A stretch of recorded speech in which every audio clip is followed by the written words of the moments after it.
আজ আমার গন্তব্য বেলুড় মঠ, স্বামী বিবেকানন্দের স্বপ্নের প্রতিষ্ঠান।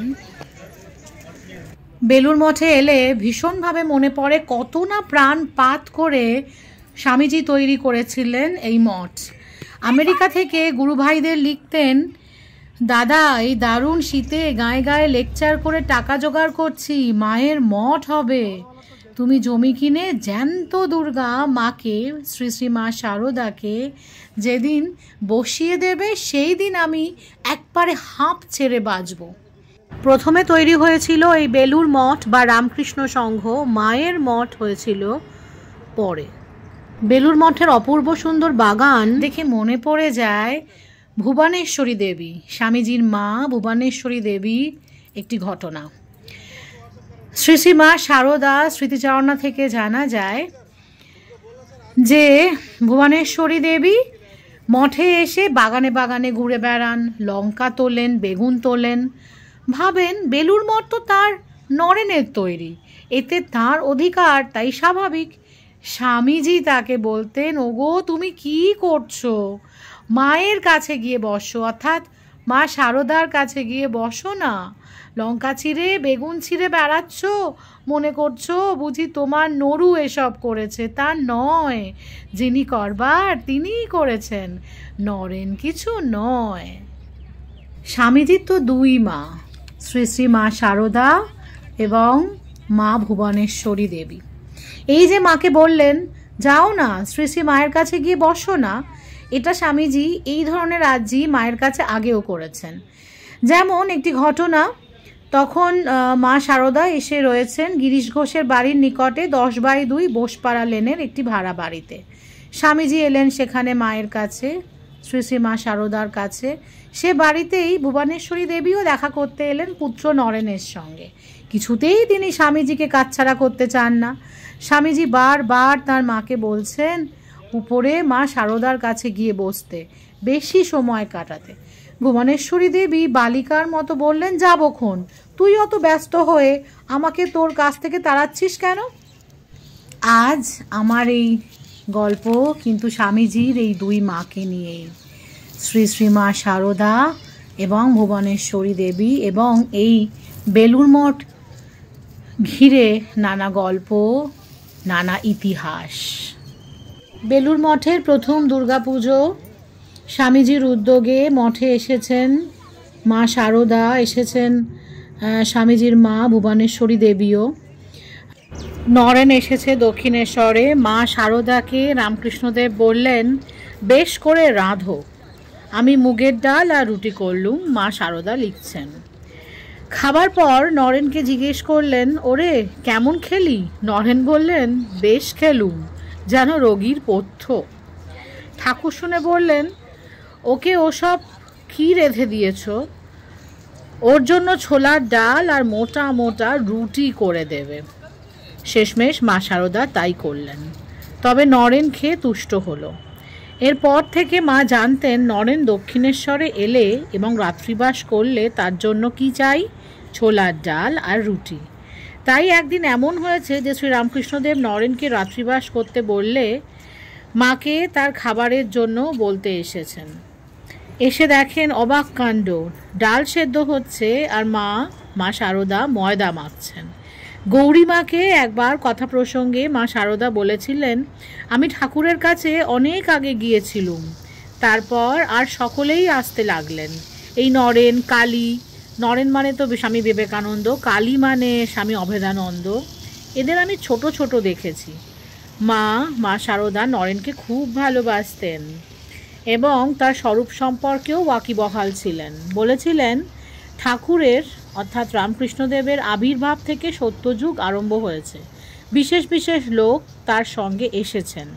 এই নরেন অর্থাৎ নরেন্দ্রনাথ দত্ত সপ্ত ঋষির মধ্যে প্রধান ঋষি। তখন সদ্য পিতাহারা হয়েছেন স্বামীজি নরেন্দ্রনাথ দত্ত। রামকৃষ্ণদেব একদিন নরেন্দ্রনাথকে বললেন দক্ষিণেশ্বরে, নরেন তুই এই গরদখানা আর মিছরির থালি নিয়ে মাকে গিয়ে দিয়ে আয়। তার আহ্নিক করার চেলি নেই যে সে এটা পরে আহ্নিক করবে। নরেন্দ্র প্রত্যাখ্যান করে তার গুরু রামকৃষ্ণদেবকে বলেছিলেন, পারলে আয় করে মাকে দেবেন। কিন্তু অন্তর্যামী রামকৃষ্ণদেব সমস্যা জানতে পেরেছেন, তার সমাধান না করে কি করে থাকবেন। নরেন্দ্রের অজান্তে ভ্রাতুষ্পুত্র রামলাল দাদার হাত দিয়ে কাপড় ও মিশ্রিত থলে ভুবনেশ্বরী দেবীর কাছে পাঠিয়ে দিয়েছিলেন। আবার মা ভুবনেশ্বরীর কাছে তার পুত্র নরেন কতটা ভালোবাসার ছিল তা বোঝা যায় আরেকটি ঘটনা দিয়ে। নরেন তখন সন্ন্যাসী হয়ে গিয়েছেন এবং গয়াতে চলে যাবেন। দুশ্চিন্তা নিয়ে তিনি ছুটলেন ভুবনেশ্বরী দেবী রামকৃষ্ণদেবের কাছে। ঠাকুরের কাছে গিয়ে বললেন, নরেন কি আর ফিরবে না সংসারে? ঠাকুর বলেছিলেন, আমি তো অনেক করে বুঝিয়ে বললুম ওরে যাসনি, তা সে কি আর শোনে? সে তো চিমটা নিয়ে বেরিয়ে গেল, তা আর কি বলবো। রামবাবু অর্থাৎ ভুবনেশ্বরী দেবী যখন খুব চিন্তিত যে নরেন কি আর সংসারে ফিরবে না, আর কবেই বা ফিরবে সে গয়া থেকে, তা রামবাবু ভুবনেশ্বরী দেবীকে আশ্বস্ত করে বলেছিলেন, আপনাকে ছেড়ে ও কোথায় যাবে? মাকে যে ভীষণ ভালোবাসতেন স্বামীজি। 1886 সালে শ্রী রামকৃষ্ণদেব ইহলোক ত্যাগ করেছেন। নরেন্দ্রনাথ ও তার গুরু ভাইয়েরা আশ্রয় নিয়েছিলেন বরাহনগর মঠে। 1887 সালে নরেন্দ্র ও তার গুরু ভাইয়েরা বরানগর মঠে কঠোর তপস্যারত। নতুন ধরনের সব ব্যাপার স্যাপার, গরমকালে অল্পাহার, হাজারো দুশ্চিন্তা ইত্যাদি সামলাতে না পেরে নরেন্দ্র বেজায় অসুস্থ হয়ে পড়লেন। ভীষণ জ্বরে বিকারগ্রস্ত বলরামবাবু চুপিসারে সে খবর দিয়ে এসেছিলেন মা ভুবনেশ্বরী দেবীর কাছে। তিনি ছুটে এলেন তার ছোট পুত্র ভূপেনকে নিয়ে। সে সময় নরেন্দ্রনাথ কঠোরভাবে নিয়ম করেছিলেন মঠে যেন কোনো স্ত্রীলোকের প্রবেশ না ঘটে। কে আর তার কথা শোনে? ভুবনেশ্বরী দেবী সোজা গিয়ে দাঁড়ালেন তার আদরের বিলুর শিয়রে। আমরা জানি বিলে ছিল নরেন্দ্রনাথের ডাকনাম। জ্বরের ঘোরেই নরেন্দ্রনাথ বলে উঠলেন, নরেন্দ্রনাথ কিন্তু চোখ খোলেননি, একদম প্রায় জ্ঞানহারা হয়েই শুয়ে আছেন বিছানাতে জ্বরের ঘোরে। বললেন, হায় রে, আমি নিয়ম করলুম আর আমার বেলাতেই নিয়ম রদ হলো। অর্থাৎ মা এসে দাঁড়িয়েছেন, কোনো নারী এসে দাঁড়িয়েছেন ওই মঠে তার পুত্রের শিয়রে।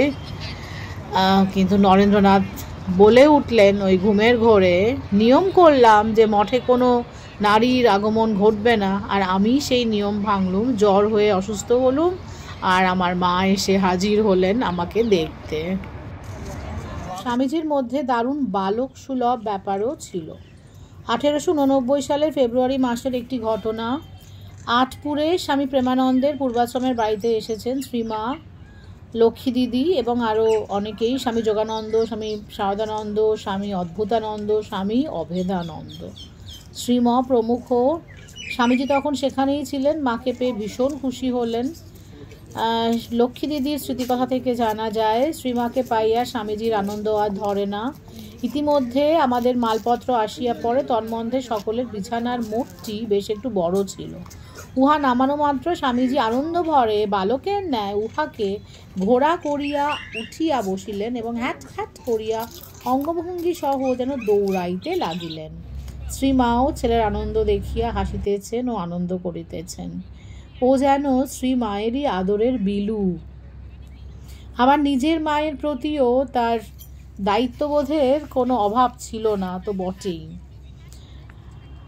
সবসময় বলতেন জীবনে যা কিছু অর্জন করেছেন সে সবটাই তার মায়ের নিঃস্বার্থ ভালোবাসা ও চারিত্রিক পবিত্রতার জন্য। মা ও ভাইদের ব্যাপারে পরিব্রাজক বিবেকানন্দেরও কিন্তু ভীষণভাবে একটা চিন্তা থাকতো। গর্ভধারিণী মা ও তার ভাইদের জন্য পরিব্রাজক বিবেকানন্দের অবস্থান একটু জেনে নেওয়া যায়। 1894 সালে 29 জানুয়ারি তিনি তার বন্ধু জুনাগড় স্টেটের দেওয়ান শ্রী হরিদাস বিহারী দাস দেশাইয়ের কাছে লিখছেন, প্রিয় দেওয়ানজি সাহেব, কয়েকদিন হলো আপনার শেষ চিঠিখানা পাইয়াছি। আপনি আমার দুঃখিনী মা ও ছোট ভাইদের দেখিতে গিয়াছিলেন জানিয়া সুখী হইলাম, কিন্তু আপনি আমার অন্তরের একমাত্র কোমল স্থানটি স্পর্শ করিয়াছেন। আপনার জানা উচিত যে আমি নিষ্ঠুর পশু নই। এই বিপুল সংসারে আমার ভালোবাসার পাত্র যদি কেহ থাকেন তবে তিনি আমার মা। স্বামীজির ছোট ভাই মহেন্দ্রনাথ দত্তের লেখনী থেকে জানা যায়, ক্ষেত্রী মহারাজ স্বামী শারদানন্দ, স্বামী যোগানন্দ এবং স্যান্ডেল মশাইয়ের মাধ্যমে স্বামীজির মাকে টাকা পাঠাতেন। বিদেশে যাওয়ার আগে অর্থাৎ 1894 সালে, তার কিছুটা আগে একবার স্বামীজি স্বপ্ন দেখেন যে তার মা ভুবনেশ্বরী দেবী দেহত্যাগ করেছেন। ভীষণ চিন্তান্বিত হয়ে তিনি তা মন্মথনাথ ভট্টাচার্যকে বলেন। মায়ের সংবাদ না নিয়ে তিনি বিদেশ যাত্রা করতে রাজি নন।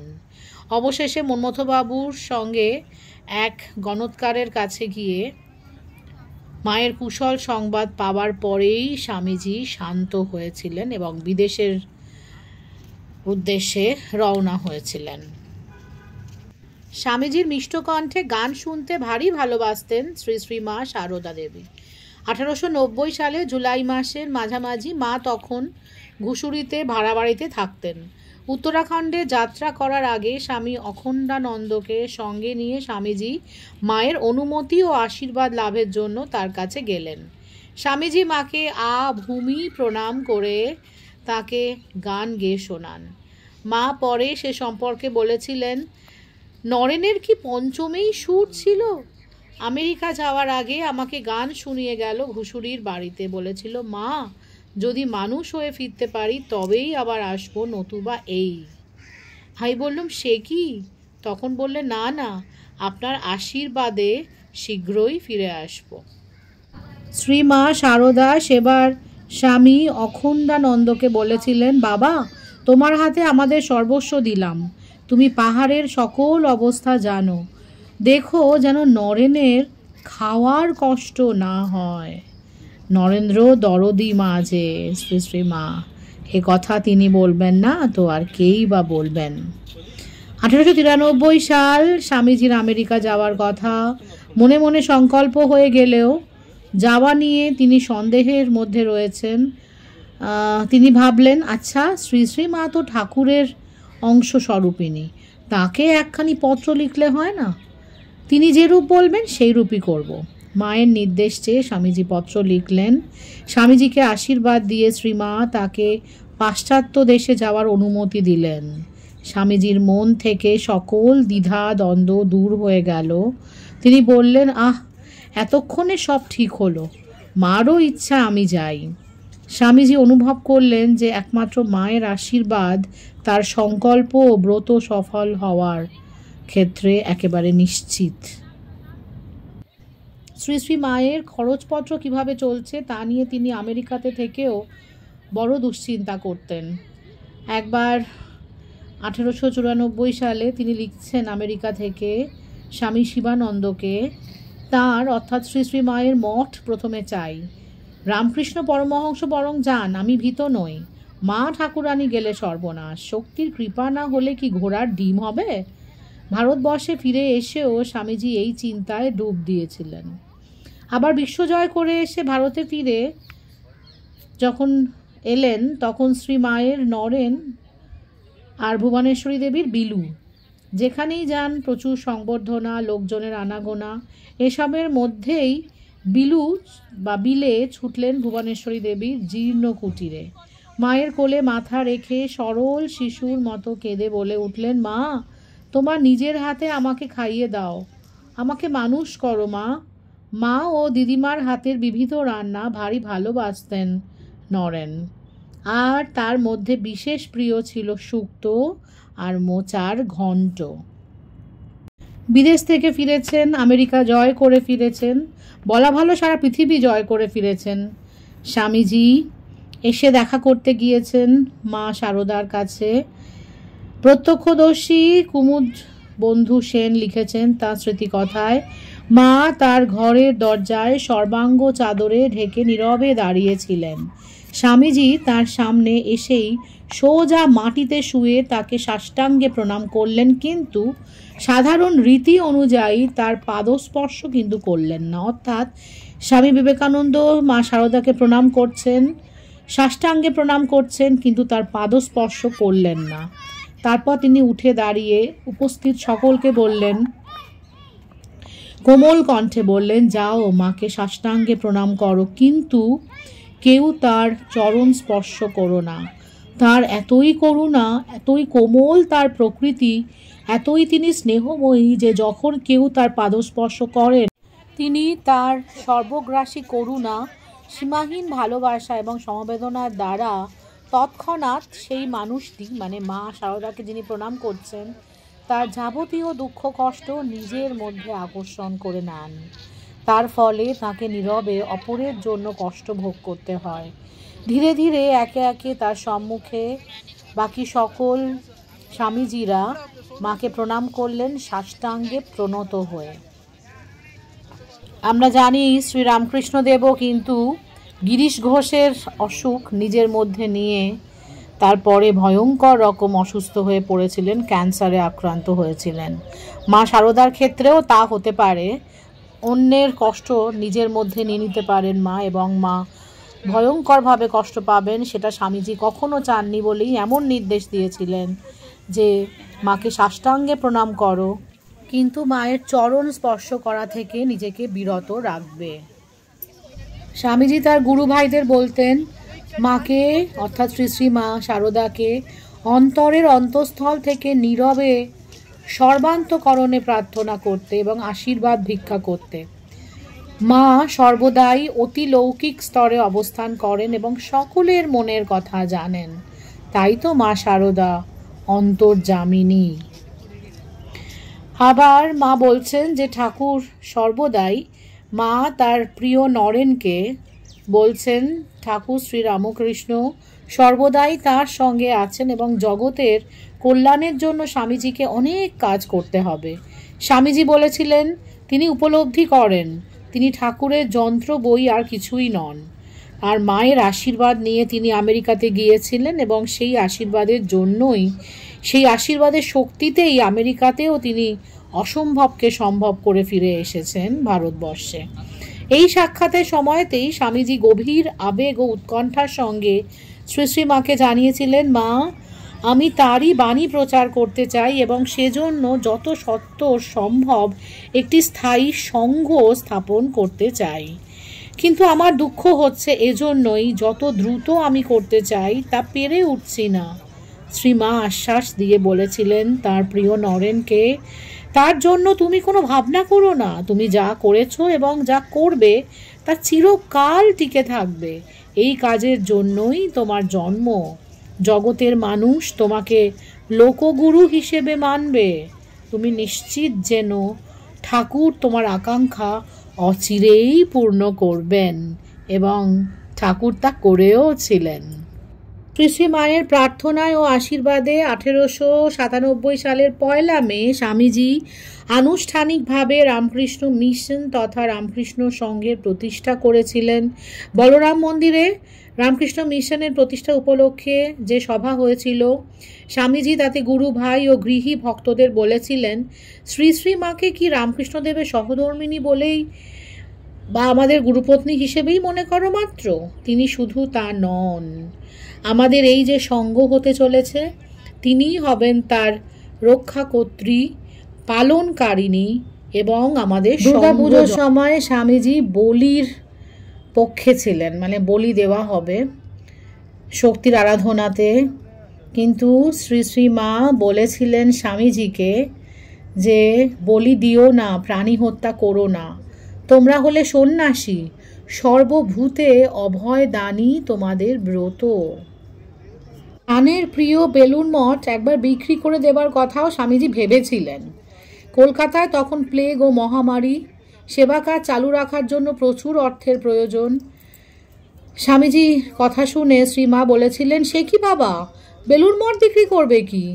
মঠ স্থাপনায় আমার নামে সংকল্প করেছো এবং ঠাকুরের নামে উৎসর্গ করেছো, তোমার ওসব বিক্রি করবার অধিকারই বা কোথায়? বেলুড় মঠ কি একটা সেবা কাজেই নিঃশেষ হয়ে যাবে? তার কত কাজ, ঠাকুরের অনন্ত ভাব সারা পৃথিবীতে ছড়িয়ে পড়বে, যুগ যুগ ধরে এইভাবেই চলবে। স্বামীজি তখন বিরত হন বেলুড় মঠ বিক্রি করবার থেকে।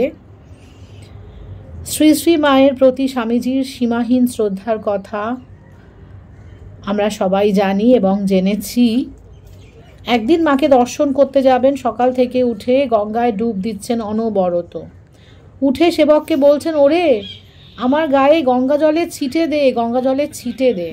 তারপর কোনো মতে মায়ের দরজায় গিয়ে ভাববিহ্বল হয়ে পড়েন। মা এসে তাড়াতাড়ি তাকে তুলে ধরেন। একবার মঠ থেকে স্বামী তুরীয়ানন্দের সঙ্গে মাকে দর্শন করতে যাচ্ছেন স্বামীজি। নৌকাতে বসে বারবার গঙ্গার ঘোলা জল খাচ্ছেন। তুরীয়ানন্দজি সতর্ক করে বললেন, শেষকালে কি সর্দি করে মরবে? স্বামীজি বলেছিলেন, না ভাই, ভয় করে। স্বামীজি কি বোঝাতে চাইলেন? এই গঙ্গা জল খেয়ে আর গঙ্গা জল ছিটিয়ে নিজের গায়ে যে শ্রী শ্রী মা শারদার দর্শন করতে গেলে এবং মায়ের আশীর্বাদ পেতে গেলে নিজেকে ভেতর থেকে এবং বাইরে থেকে যথেষ্ট পবিত্র রেখে তবেই দর্শন করতে হবে। 1898 সালের অক্টোবর মাস, দুর্গাপুজো। তার কিছু আগেই কাশ্মীর থেকে মঠে ফিরেছেন স্বামীজি। তার শরীর বিশেষ ভালো নেই। মহাষ্টমীর দিন স্বামী ব্রহ্মানন্দ, স্বামী প্রকাশানন্দ ও স্বামী বিমলানন্দের সঙ্গে স্বামীজি বাগবাজারের 10/2 বোসপাড়া লেনে শ্রী মার দর্শনে গেলেন। মাকে সাষ্টাঙ্গ প্রণাম নিবেদন করে উঠলে তিনি অর্থাৎ শ্রী শ্রী মা স্বামীজির মাথায় ডান হাত রেখে আশীর্বাদ করেন। আবার একটু ফিরে যাই একটু অতীতে।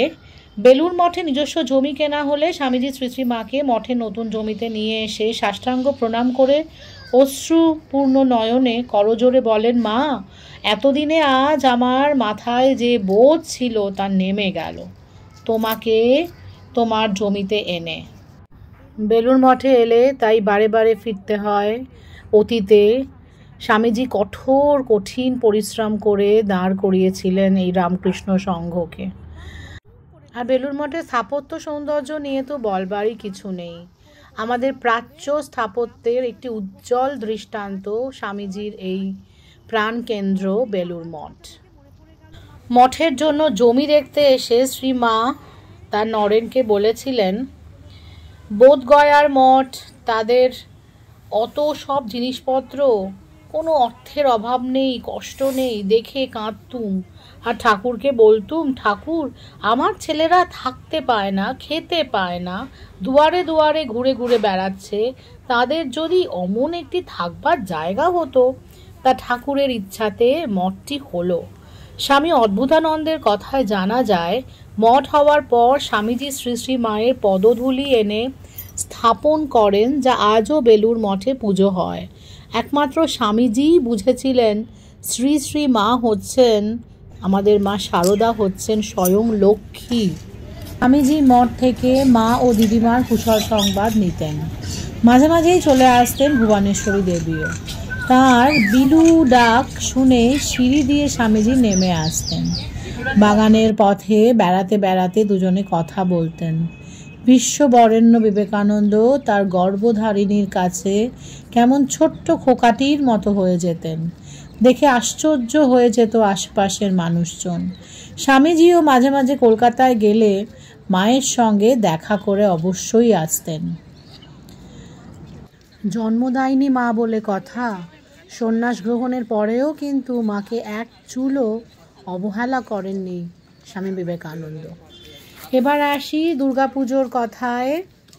শ্রী শ্রী মায়ের স্মৃতিচারণ থেকে জানা যায়, দুর্গাপুজোর দিন লোকে লোকারণ্য, রামকৃষ্ণ সংঘ, বেলুর মঠ, আমাদের ছেলেরা সবাই খাটছে। নরেন এসে মায়ের কাছে, শ্রী শ্রী মা শারদার কাছে আবদার করে বলেন, মা, আমার জ্বর করে দাও তো দেখি। ও মা, বলতে না বলতে খানিক বাদেই হাড় কেঁপে জ্বর এসে হাজির নরেনের। মা শারদা বললেন, ও মা, এ কী হলো, এখন কি হবে? নরেন বললে, কোনো চিন্তা নেই মা, আমি সেধে জ্বর নিলুম এই জন্য যে ছেলেগুলো প্রাণপাত করে খাচ্ছে, তবু কোথায় কি ত্রুটি হবে দেখে আমি রেগে যাব, বকবো, চাই কি দুটো থাপ্পড়ই মেরে বসবো। তখন ওদেরও কষ্ট হবে, আমারও কষ্ট হবে। তাই ভাবলুম কাজ কি, থাকি কিছুক্ষণ জ্বরে পড়ে। তারপর কাজকর্ম চুকে আসতেই আমি বললুম, ও নরেন, এখন তাহলে ওঠো। নরেন বললে, ও মা, হ্যাঁ এই উঠলুম আর কি। এই বলে সুস্থও হয়ে উঠল নরেন। মঠে সেবার লক্ষ্মী পুজো ও কালী পুজোরও আয়োজন করা হয়েছিল। বিশেষ ঘটনা, সেবার জগদ্ধাত্রী পুজো অনুষ্ঠিত হয় স্বামীজির মায়ের কলকাতার সিমলের বাড়িতে। স্বামীজি নিজে এই পুজোর তত্ত্বাবধান করেন। পুজোতে উপস্থিত হয়েছিলেন অনেকেই। স্বামীজি দ্বিতীয়বার পাশ্চাত্য থেকে ফিরে এসেছেন। শরীর ভেঙে গেছে, তবুও তারই মধ্যে ভুবনেশ্বরী দেবীর ইচ্ছা পূর্ণ করতে তাকে নিয়ে 1901 সালের 18ই মার্চ পূর্ববঙ্গ ও অসমের পথে পাড়ি দিলেন। মা ছাড়াও তার সঙ্গে ছিলেন স্বর্ণময়ী দেবী, খুড়ি জ্ঞানদা সুন্দরী, রামদাদার বিধবা স্ত্রী কৃষ্ণপ্রেয়সী দত্ত প্রমুখ এবং কয়েকজন সন্ন্যাসীও। তিনি যেখানেই যান আলোড়ন পড়ে যায়। এই সময়েই তিনি শিষ্যদের একবার বলেছিলেন, আমি আর বড় জোর 1 বছর আছি, এখন শুধু মাকে গোটা কতক তীর্থদর্শন করিয়ে আনতে পারলেই আমার কর্তব্য শেষ হয়। ব্রহ্মপুত্র তীরবর্তী লাঙলবাদ, সেখান থেকে পাহাড়ের চূড়ায় অবস্থিত চন্দ্রনাথ দর্শনে যান। তারপর ঢাকা ইত্যাদি ঘুরে চলে যান গৌহাটিতে কামাখ্যা দর্শনে। সেখান থেকে শিলং হয়ে মঠে ফিরে আসেন। স্বামীজির ইচ্ছে ছিল মাকে নিয়ে দাক্ষিণাত্যের তীর্থ সকলও দর্শন করার, কিন্তু তার সম্ভব হয়ে ওঠেনি। তীর্থযাত্রাকালীন ভুবনেশ্বরী দেবী বুঝতে পারেন তার প্রিয় বিলের শরীর ভেঙে পড়েছে। শরীরে অনেক রোগ আর ব্যাধি। অজানা আশঙ্কায় তার মার মন আচ্ছন্ন হলো। মনে পড়ল ছেলেবেলায় বিলের অসুস্থতার সময় কালীঘাটে মানত করেছিলেন, সে পুজো যে আজও দেওয়া হয়নি। ভুবনেশ্বরী দেবী এক প্রকার জোর করেই স্বামী বিবেকানন্দকে নিয়ে কালীঘাটে গেলেন, কালীঘাটের মায়ের কাছে। গঙ্গা স্নান করে ভিজে কাপড়ে মা কালীর মন্দিরের সামনে 3 বার গড়াগড়ি দিলেন, 7 বার মন্দির প্রদক্ষিণ করলেন, আর নাট মন্দিরের পশ্চিম দিকে চত্বরে মায়ের সামনে বসে হোমও করলেন। অনেক চেষ্টাতেও স্বামীজির স্বাস্থ্যের তেমন উন্নতি ঘটল না। বিপুল কর্মজীবনে নিজের অজান্তে অসংখ্য রোগ তাকে ঘিরে ধরেছিল। গোনা দিনের কথা স্বামীজি জানতেন। জীবনের শেষ প্রান্তে তাই মায়ের জন্য সর্বদাই ব্যাকুল হতেন। একবার কি মনে হলো ভুবনেশ্বরী দেবীর কাছে গিয়ে হাজির। তিনি সবে আহার করে উঠেছেন। স্বামীজি তার এঁটো প্রসাদ চাইলেন। আগে খবর দিয়ে আসেননি, ব্যস্ত হয়ে উঠলেন ভুবনেশ্বরী দেবী। তার পাতে পড়েছিল কিছু সজনে খাড়া, মানে সজনে ডাঁটাতে চিবিয়েছেন সেই ডাঁটাগুলো পড়েছিল মাত্র। স্বামীজি তাই জোর করে খেয়ে তুষ্ট হলেন। স্বামীজি তো বেলুড় মঠ স্থাপন করেই ফেলেছেন, কিন্তু শ্রী শ্রী মায়ের জন্য একটা স্থায়ী বাসস্থান সেই তৈরির ভাবনা তার মাথা থেকে কিছুতেই যায় না। বিদেশ থেকে ফিরে এ ব্যাপারে গুরু ভাইদের সঙ্গে তার আলোচনা লেগেই থাকতো। কিন্তু 1902 সালে তার আকস্মিক মহাপ্রয়াণ ঘটে। এই ব্যাপারে চিন্তাভাবনা সাময়িক স্থগিত হয়ে যায়, যদিও পরবর্তীকালে সেই স্বপ্ন পূরণ করেন স্বামী শারদানন্দ। 1906 সালের 18ই জুলাই ব্যবসায়ী কেদার চন্দ্র দাস বাগবাজারে মায়ের বাড়ির জমি বেলুড় মঠকে দান করেন। 1908 সালের শেষ ভাগে স্বামী শারদানন্দের তত্ত্বাবধানে এই বাড়ি তৈরি শেষ হয়। 1909 সালের 23শে মে শ্রী শ্রী মা এই বাড়িতে, যেখানে আমরা সবাই যাই মায়ের বাড়িতে বাগবাজারে, সেই বাড়িতে শ্রী শ্রী মা শারদা পদার্পণ করেছিলেন 1909 সালের 23শে মে। স্বামীজির শেষ সময়ের একটা ছবি, একটা চিত্র ঘটনার উপহার দিয়েছেন স্বামী নীললেপানন্দ, যেখানে ফুটে উঠেছে মা শারদার সঙ্গে তার গভীর সম্পর্কের দিকটি। তিনি জানিয়েছেন স্বামীজির শেষ দিকের অসুখ, বেলুড়ে তাকে দেখতে এসেছেন শ্রী শ্রী মা শারদা। নৌকো করে আমরা সবাই যাচ্ছি, আমাদের বাড়ির মেয়েরা অনেকে আছেন, এক নৌকো লোক, একটা বড় নৌকো ভর্তি লোক। যোগিন মা, গোলাপ মাও রয়েছেন। ওপরে দোতলায় স্বামীজির সঙ্গে শ্রী শ্রী মার কথাবার্তা হলো। তারপর স্বামীজি শ্রী শ্রী মাকে এগিয়ে দিতে নিচে নেমে এলেন সামনের ঘাট পর্যন্ত। আমাদের নৌকাখানা ভাটায় পলিমাটি ও বালিতে ঠেকে গিয়েছিল। স্বামী নীলেপানন্দ লিখছেন, স্বামীজির গায়ে গেঞ্জি। আমি তখন ছোট, সব খবর জানি না, বুঝি না। এবার স্বামীজিকে দেখে মনে হলো 12 কি 13 বছরের বালক মাত্র। বালকের মতোই মালকোচা এঁটে নিয়ে শ্রী শ্রী মায়ের নৌকা ঠেলে জলে ভাসিয়ে দিলেন স্বামীজি। সঙ্গে সঙ্গে আরও সব মহারাজেরা যোগও দিলেন। মাঝিরা ভাবিত হয়েছিল, এক নৌকা ভরা লোক, তাকে ঠেলে নামানো কিভাবে যাবে জলে, মানে জলে ভাসানো কিভাবে যাবে। তাদের কাজটা স্বামীজি নিজেই আগ বাড়িয়ে করে দিয়েছিলেন। জয় শ্রী মহামায়া কি জয়, এরকম কিছু একটাও বলেই সেই নৌকাখানা ঠেলে গঙ্গায় ভাসিয়ে দিয়েছিলেন স্বামীজি। 1902 সালে 4 জুলাই হঠাৎ করেই চলে যান স্বামীজি। নানাভাবে তা বুঝিয়েও দিয়েছিলেন তার গুরু ভাইদের যে তিনি খুব বেশি দিন আর নেই। পরের দিন খবর যায় ভুবনেশ্বরী দেবীর কাছে এবং স্বামীজির দিদিমার কাছে। দৌহিত্র ব্রজমোহন ঘোষকে নিয়ে ভুবনেশ্বরী দেবী এলেন বেলুর মঠে। খুব ভেঙে পড়লেন। মঠের সাধুরা অনেক বুঝিয়ে তাকে বাড়ি পাঠালেন। শ্রী শ্রী মায়ের কি প্রতিক্রিয়া হয়েছিল? স্বামী অভেদানন্দ জনৈক ভক্তকে বলেছিলেন, মা আমাদের নিজের ছেলের মতোই দেখতেন। গুরু ভাইরা এক একজন শরীর ছাড়তেন আর মা কেঁদে আকুল হতেন।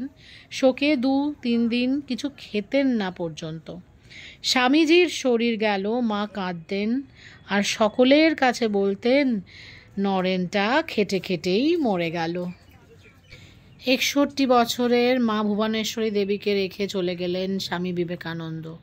সংসারের এত কষ্ট জ্বালার মাঝে তার পরম আশ্রয় বিলু আজ আর নেই। এই দুর্দিনে তার কাছে আসতে শুরু করেন স্বামী ব্রহ্মানন্দ, বেলুর মঠের প্রথম প্রেসিডেন্ট, স্বামীজির বাল্য বন্ধু। তিনি ভুবনেশ্বরী দেবীকে সঙ্গ দিতেন, তার রান্নার কাজে সাহায্য করতেন, কখনো তারা একসঙ্গে আহার করতেন। আর ছিলেন ভারতকন্যা নিবেদিতা। ভুবনেশ্বরী দেবীর তার জীবনের শেষ দিন পর্যন্ত পাশে পেয়েছিলেন নিবেদিতাকে। এই পাশ্চাত্য মহীয়সী নারী জানতেন স্বামী বিবেকানন্দ কতটা ভালোবাসতেন তার মা ভুবনেশ্বরী দেবীকে। নিবেদিতা কিন্তু নিজের কর্তব্য করে গিয়েছিলেন, কখনো একা হতে হয়নি ভুবনেশ্বরী দেবীকে। দুটি স্থানের সঙ্গে ভুবনেশ্বরী দেবীর বিশেষ সম্পর্ক তৈরি হয়েছিল, বেলুর মঠ ও কাকুরগাছি। স্বামীজি যাওয়ার আগে রাজা মহারাজকে বলে গিয়েছিলেন, রাজা আমার শরীর ভালো নয়, আমি শিগগির দেহত্যাগ করব। তুই আমার মার ও বাড়ির বন্দোবস্ত করে দিস, তাকে তীর্থ দর্শন করাস, তোর ওপর এইটি ভার রইল। স্বামীজি চলে যাওয়ার পর উত্তর ভারতে এবং পুরীতে তীর্থ দর্শনে গিয়েছিলেন ভুবনেশ্বরী দেবী। যাত্রাকালে মঠের কোনো মহারাজ বা ব্রহ্মচারী থাকতেন তার সঙ্গে। 1911 সালে পুরীতে গিয়ে শশী নিকেতনে থাকাকালীন রাজা মহারাজের মনে পড়ল স্বামীজির বলা সেই কথা। তিনি লোক পাঠিয়ে ভুবনেশ্বরী দেবীকে আনবার ও জগন্নাথ দর্শনের ব্যবস্থা করে দেন। জগন্নাথ দর্শনান্তে বাইরে এসে ভুবনেশ্বরী দেবী বলেছিলেন, আমি আরও 2 বার জগন্নাথ দর্শনে এসেছিলাম, কিন্তু 2 বারই রত্নবেদীর ওপর নরেনকে দেখেছিলাম, জগন্নাথকে দেখতে পাইনি। আজ আমার জগন্নাথ দর্শন হলো। 1911 সালের 25 জুলাই এই ধরাধাম থেকে বিদায় নিয়েছিলেন ভুবনেশ্বরী দেবী। স্বামী বিবেকানন্দ বলতেন, তিনি রামকৃষ্ণ দেবের জন্ম জন্মান্তরের দাস। মায়ের আরাধনা না হলে শ্রী রামকৃষ্ণ আরাধনা অসম্পূর্ণ থাকে। খুব সাদামাটা ভাষায় তা জানিয়ে গিয়েছিলেন স্বামী বিবেকানন্দ, শিখিয়ে গিয়েছিলেন তার গুরু ভাইদের এবং তার শিষ্যদের। স্বামীজি শ্রী রামকৃষ্ণ পুঁথি লেখককে পুঁথিতে ঠাকুরের সঙ্গে মায়ের স্তব অন্তর্ভুক্ত করার নির্দেশ দেন। স্বামীজি বলতেন, স্বশক্তিক ছাড়া ভগবানের উপাসনা হয় না। স্বামীজির নিকট শ্রী শ্রী মা শারদা শুধুমাত্র সংঘ জননী ছিলেন না, এসবের অনেক ঊর্ধ্বে তিনি ছিলেন জগৎ জননী। স্বামী বিজ্ঞানানন্দ মহারাজ শ্রী মায়ের কাছে বিশেষ যেতেন না। স্বামীজি তা লক্ষ্য করেন। একদিন তাকে জিজ্ঞেস করলেন, পেশন, মাকে প্রণাম করতে গিয়েছিলে? তার মুখে না শুনে স্বামীজি বলেন, সে কি, এক্ষুনি যাও, মাকে প্রণাম করে এসো। বিজ্ঞানানন্দ মহারাজ ভাবলেন কোনো মতে প্রণাম করে চলে আসবেন, কিন্তু দেখলেন স্বামীজি পেছনে দাঁড়িয়ে বলছেন, সে কি পেশন, মাকে এইভাবে প্রণাম করতে হয়? এই বলে স্বামীজি সাষ্টাঙ্গ হয়ে মা শারদাকে প্রণাম করলেন। বিজ্ঞানানন্দ মহারাজও সাষ্টাঙ্গ প্রণাম করে ফিরলেন। ভারতের প্রকৃত উত্থানের পথ অন্বেষণ করে স্বামীজি বুঝেছিলেন, শক্তি বিনা জগতের উদ্ধার হবে না। আমাদের দেশ সকলের অধম কেন, শক্তিহীন কেন? শক্তির অবমাননা হয় বলে আমাদের দেশে। শ্রীরামকৃষ্ণ তাঁর নরেনকে বলেছিলেন, তোকে মার অনেক কাজ করতে হবে। নরেন্দ্র উত্তর দিয়েছিলেন, আমি পারবো না। তার উত্তরে শ্রীরামকৃষ্ণদেব বলেছিলেন, অমোঘ উত্তর দিয়েছিলেন যুগপুরুষ শ্রীরামকৃষ্ণদেব। তার নরেনকে বলেছিলেন, তোর ঘাড় পারবে। নরেন্দ্রনাথ বারবার তার গুরু ভাইদের কাছে বলেও গিয়েছিলেন, মা যে কি তা ক্রমে বুঝতে পারবে। স্বামীজি বলতেন, মা শারদা অর্থাৎ মা ঠাকুরানী ভারতে পুনরায় সেই মহাশক্তি জাগাতেই এসেছেন। তাকে অবলম্বন করে আমাদের সব গার্গী মৈত্রেয়ী জন্মাবে। দেখছো কি ভায়া, ক্রমে সব বুঝবে।